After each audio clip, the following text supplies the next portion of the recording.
which will ensure the coordinated and effective use of scientific research to address the challenges of climate change in the region. And the summary of these highlights are as follows. In West Africa, more than 75% of the population are affected at least once every 2 years by natural phenomena that are increasing violent and devastating due to climate change.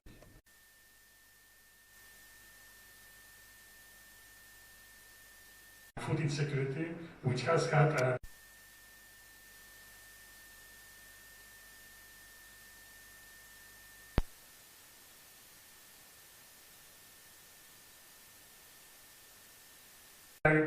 the fight against climate change. The effects of climate change and its impact of the populations are, however, very poorly understood and require concerted efforts to find solutions to mitigate this impact. And this is one of the reasons why we are here.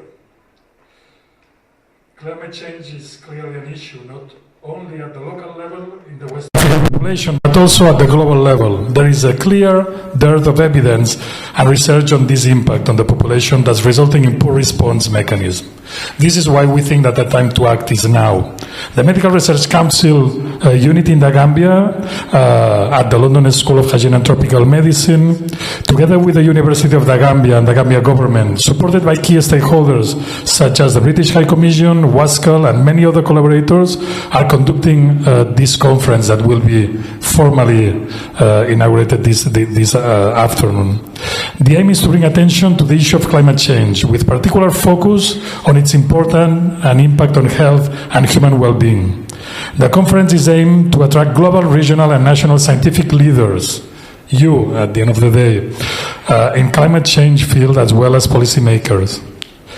We have 4 objectives: to facilitate a review of the current state of research on planetary health in West Africa and the Sahel region, take stock of initiatives in the sub-region, facilitate networking and communications amongst the stakeholders for maximum impact, define research themes of relevance for the sub-region, and facilitate greater mentorship and training of young scientists on climate change. And I want to stress this last point. I want to stress the network and the training. This is a new discipline in West Africa. We are doing something new. We are opening ground here, but we have people with a lot of knowledge in different areas. This is something that we are facing problems that cannot be solved just one single discipline. We need engineers, we need medical doctors, we need biologists, we need sociologists, we need everybody working as a team. This is not a research that is led by one, this is a team effort. Okay, we will hear more and more talk about team research, and this is what we are trying to do here. We are trying to put together people that will talk. Okay, here the protagonists of these days are you, honestly. The conferences will guide, but the discussions is what is really important.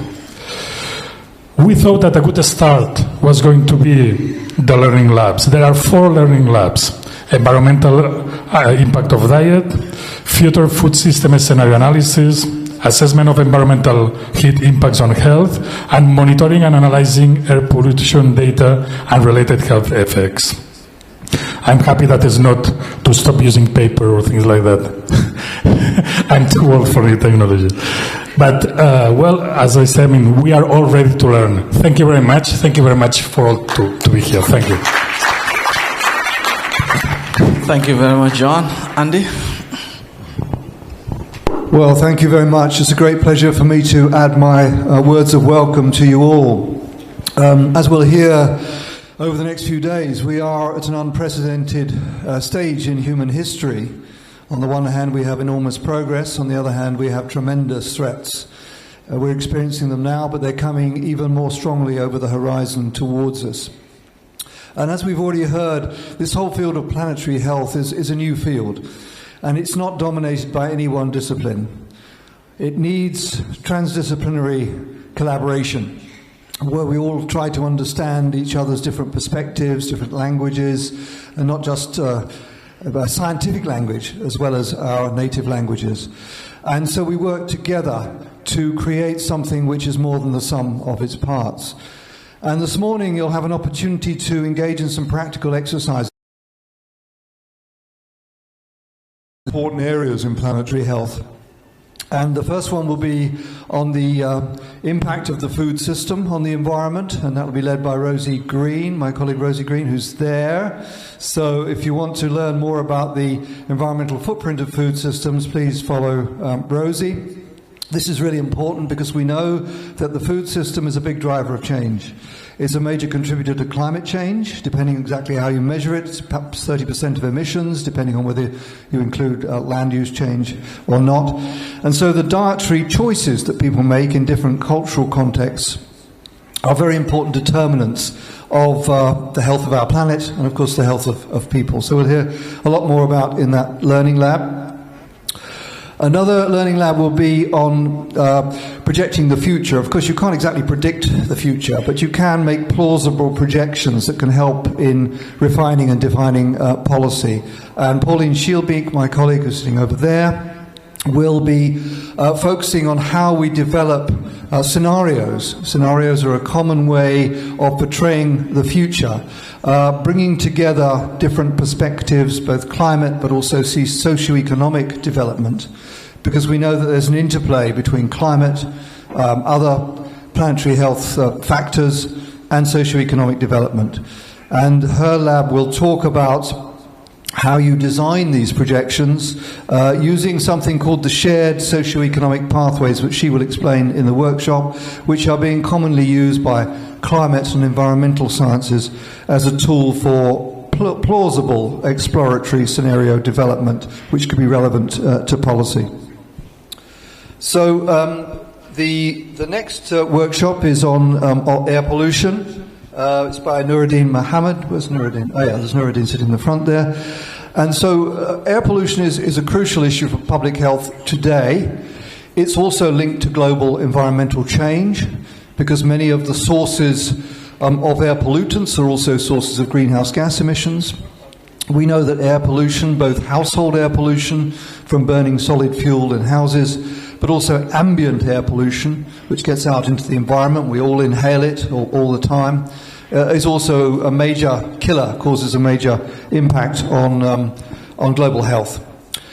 And this workshop is going to look at two examples, one published study from the UK and another ongoing study in the Gambia. And it'll be followed by a practical session. I think all of the workshops will be followed by practical sessions, which will give you an opportunity to do some hands-on work. In the case of the air pollution one, it will be about measuring personal ambient air pollution using various portable devices and monitors. And then the fourth workshop is on extreme heat exposure. Anna's sitting at the front here. So extreme heat exposure is, of course, a rising problem in all situations. Even in Europe, we had a heat wave in 2003, which was exacerbated by climate change, which killed about 70,000 people overall, probably. And we know that the intensity and frequency of extreme heat exposure will increase over time as climate change evolves. We know that in many tropical and subtropical countries, there's problems with such extreme heat that it's difficult to work, particularly if people work outdoors, not air-conditioned environments. So this workshop will look at a range of issues about the physiology of heat, how we maintain our core body temperature, and how exposure to extreme heat threatens to disrupt these physiological mechanisms and take us into a danger zone where we're exposed to heat which is hazardous to health, but also affects labour productivity.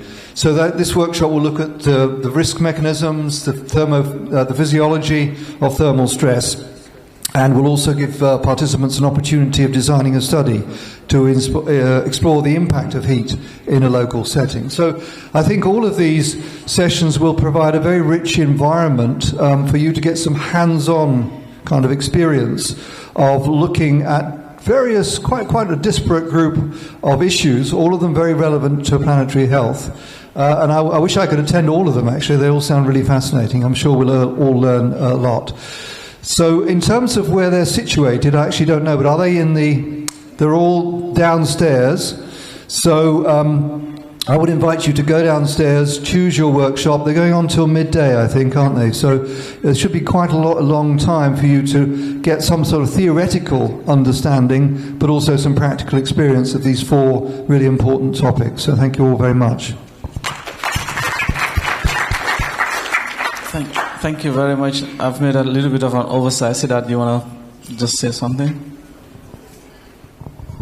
Good morning, everyone. My name is Professor Siddharth Yafa, University of the Gambia.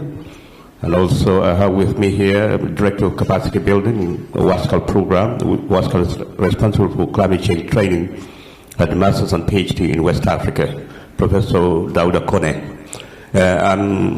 Welcome to this Planetary Health and my partners, Medical Research Council of the Gambia, and London School of Health and Tropical Medicine. I'm so excited. I can't wait for this program to start officially. But learning labs, that's our domain, capacity building a new generation of researchers in climate change. So thank you very much for coming. Thank you. Nuruddin, you want to explain the logistics of who is where in the rooms now? Yeah. Okay, good morning, everyone. If you go downstairs, at the door of each room, we have written the title of each lab. So you just choose whichever you want and attend the workshops. All right, thank you. And again, downstairs there is where the restrooms are. Okay, so I think that's about it. Unless if there is any urgent burning question that anybody wants to get answered. Okay, so enjoy the learning labs, and then we meet back here at 12 o'clock. Thank you.